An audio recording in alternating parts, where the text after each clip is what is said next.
Pernah nggak sih kamu terbangun di hari Senin pagi, ngelihat langit-langit kamar, dan hal pertama yang muncul di pikiranmu bukan semangat pagi, tapi, aduh, bisa nggak ya hari ini pura-pura sakit aja?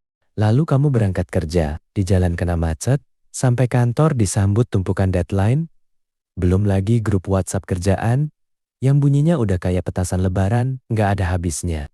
Jam pulang kantor udah lewat, tapi kerjaan justru makin beranak pinak. Kamu pulang ke rumah dengan energi minus. Mau santai, tapi otak masih mikirin revisi. Mau tidur cepat, tapi malah overthinking.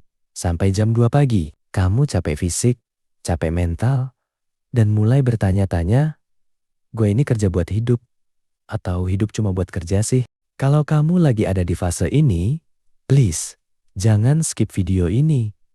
Kamu nggak sendirian, dan kamu nggak lagi malas. Kamu cuma lagi burnout. Di video kali ini, kita nggak bakal bahas tips klise kayak atur waktu atau ambil cuti. Karena jujur, kadang cuti 3 hari pun nggak cukup buat sembuhin lelahnya jiwa ini kan. Kita bakal bedah rahasia psikologi praktis. Gimana caranya tetap punya ruang bahagia di kepala kita, meskipun lingkungan kerja kita lagi gila-gilanya. Sebelum kita masuk ke solusinya, gua mau cerita tentang seorang teman. Kita sebut saja namanya Rian.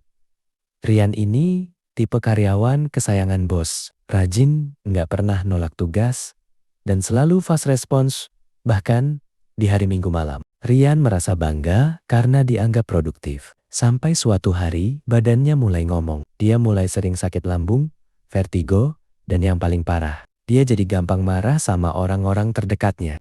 Hal-hal yang dulu dia sukai, sekarang terasa hambar.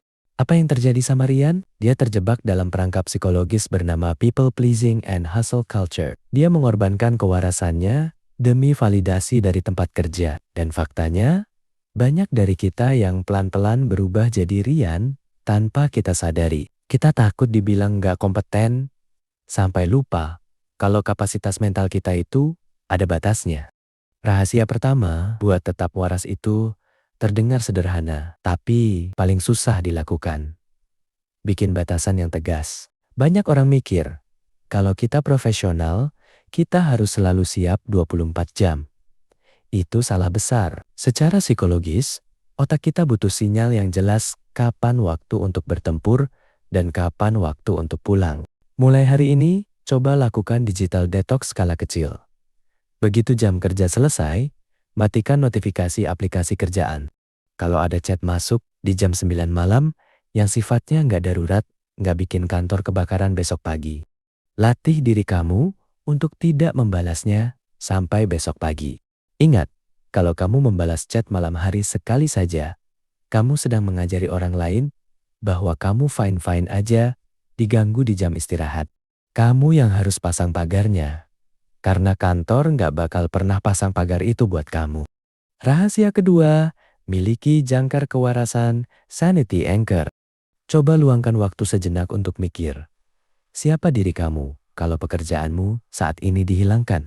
Apakah identitasmu cuma sebatas karyawan PT X? Salah satu pemicu utama burnout yang parah adalah ketika seluruh hidup kita dipertaruhkan hanya pada satu hal, pekerjaan.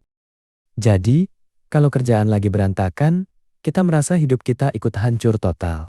Kamu butuh jangkar, sesuatu di luar pekerjaan yang bisa bikin kamu merasa hidup.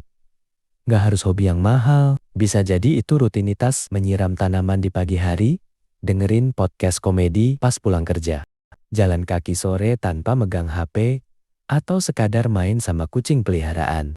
Cari satu aktivitas yang murni buat kesenanganmu sendiri. Bukan buat produktivitas, bukan buat duit. Ini adalah tempat perlindungan mentalmu. Rahasia terakhir adalah soal mindset. Kita perlu belajar seni melepaskan kendali. Di dunia kerja, ada hal yang bisa kita kontrol. Ada yang enggak. Kamu bisa kontrol kualitas tokomu, performa kerjamu, dan ketepatan waktumu. Tapi, kamu nggak bisa kontrol mood bos yang lagi buruk, klien yang pelin-pelan, atau target korporat yang kadang nggak masuk akal. Kalau kamu terus-terusan stres, memikirkan hal-hal yang di luar kendalimu, kamu lagi membakar energimu untuk sesuatu yang sia-sia. Lakukan bagianmu sebaik mungkin di jam kerja. Setelah itu, let it go. Sadarilah bahwa pekerjaan ini hanyalah salah satu bab dalam buku kehidupanmu, bukan keseluruhan isi bukunya. Teman-teman, ingat ya, tempat kerja tempat kita mencari nafkah itu, kalau kita besok tumbang atau amit-amit meninggal, posisi kita bakal digantikan dalam waktu 1 atau 2 minggu. Tapi bagi keluarga, bagi dirimu sendiri, kamu nggak akan pernah bisa digantikan. Kerja keras itu bagus, tapi waras, dan bahagia itu mutlak. Buat kamu yang nonton video ini sambil nahan lelah pulang kerja, you did a great job. Kamu sudah berjuang hebat hari ini. Sekarang, matikan laptopmu, taruh HP-mu, dan istirahatlah. Jiwamu sudah kangen sama kamu. Kalau kamu merasa video ini relate, atau ngerasa kayak lagi dipeluk lewat kata-kata, silakan klik tombol like, dan bagikan video ini ke teman kerjamu yang mukanya udah kelihatan mulai jompo belakangan ini. Tulis juga di kolom komentar, apa hal gila di tempat kerjamu yang paling sering bikin kamu overthinking? Mari kita saling menguatkan di bawah. Ruang Psikologi pamit, tetap waras, tetap bahagia, dan sampai jumpa di video berikutnya.